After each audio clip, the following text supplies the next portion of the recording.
Hello, what's up mga idol? Isa ba kayo sa problema kung bakit na full storage na ang Gmail account mo? Kung isa ka doon mga idol, panoorin nyo itong video na ito dahil ang video na ito mga idol ay para sa iyo. Ituturo ko sa inyo step by step kung paano natin resolbahin yung problema na ganyan mga idol. So panoorin nyo simula umpisa hanggang matapos yung video natin mga idol. So let's go! So ngayon mga idol, punta tayo sa home screen natin. So ganitong itsura ng home screen natin mga idol. So ang una natin gagawin mga idol, pindutin natin ang Google Apps natin mga idol. Tapos yung Gmail pindutin natin. Ito po yung lumabas mga idol. So ito po yung lahat mga idol. Ito pong dahilan, isa po to sa dahilan mga idol kung bakit mapupuno yung Gmail account natin mga idol. So itong lahat, so kailangan natin i-delete to mga idol. Nakita natin yung mga idol, yung Google yun, ito po yung pindutin natin mga idol. Ito po yung makikita natin mga idol. Ang nakalagay dito, you can no longer send and receive email on Gmail. Dahil punong-puno na mga idol, 100% na sa 15 GB na free mga idol. So kailangan tayong mag-delete ng mga message, ng mga photos, videos mga idol para maibalik natin to sa mayroong free na tayo mga idol. So ito po yung mga idol, mayroon tayong 99 na message. So balik tayo dito sa una mga idol. So ito po yung unahin natin mga idol sa pag delete, no, itong mga Timo, Shopee, yung mga apps natin mga idol, na message sa apps natin mga idol. Ito po yung didelete natin una. So halimbawa itong Gcash mga idol, yung halimbawa ito yung natin, itong Gcash. Kung gusto nyong i-delete lahat mga idol, yung back sa ibabaw, ito po yung select all, no? Kung gusto nyong burahin lahat. Pero kung hindi, wag nyong i-check yung select all sa ibabaw mga idol, sa taas. So ang sa akin mga idol, kasi mayroon akong hindi isama sa pag-delete, so i-manual ko lang mga idol, isa-isahin ko lang sa pag pili mga idol kung ano ang i-delete ko mga idol. Kasi mayroon itong iba mga idol, importante ito, magamit pa natin to. So ang unahin natin mga idol, ito yung mga hindi na importante, yun ang i-delete natin mga idol. One by one na natin mga idol, manual lang natin, hindi lang natin i-select all. So ganito po mga idol. Halimbawa na select na natin lahat mga idol,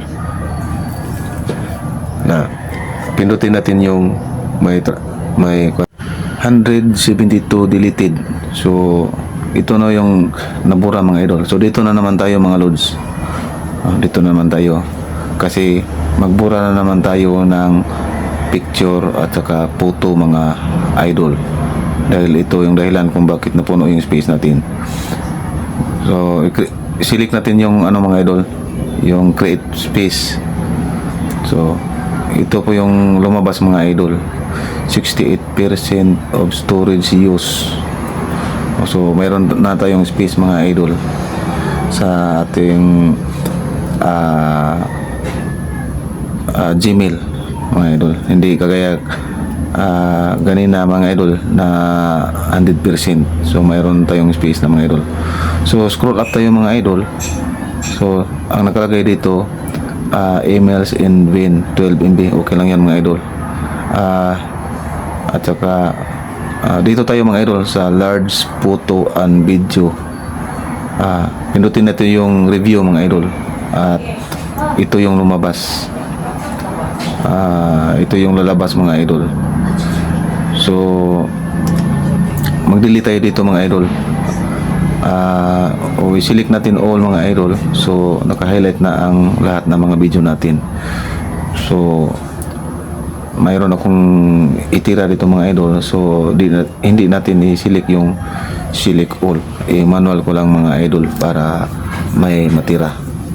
So pindutin ito ulit yung ano mga idol, yung select all, at isa-isahin na natin mga idol kung ano ang gusto natin na i-delete. Ano ba ito yung burahin natin mga idol, dahil magtira tayo sa video natin dito mga idol.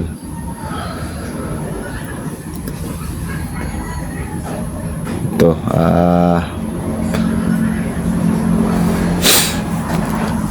ganito lang mga idol pag mag-delete tayo, para magkaroon ng space yung ano natin, yung Gmail natin mga idol.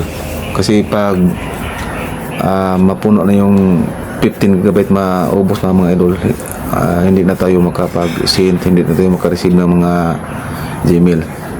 So ito mga idol, pinutin natin yung parang trash can sa ibabaw. Ito lang lalabas mga idol.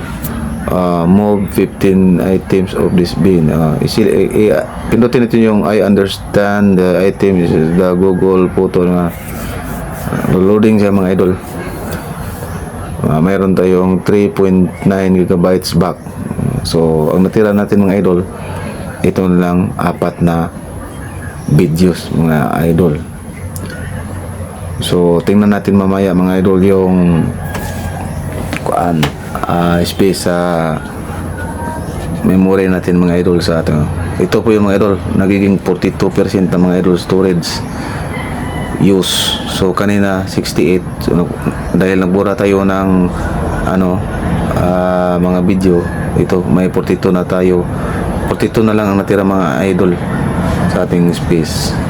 So ganyan lang kadali mga idol ang sa pagbura. Kung na problema kayo sa inyong Gmail na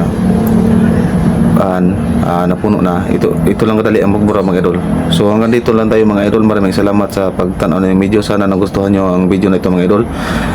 Paki-like and share naman idol para maraming makaalam mga idol. At saka subscribe naman sa YouTube ko mga idol. Salamat.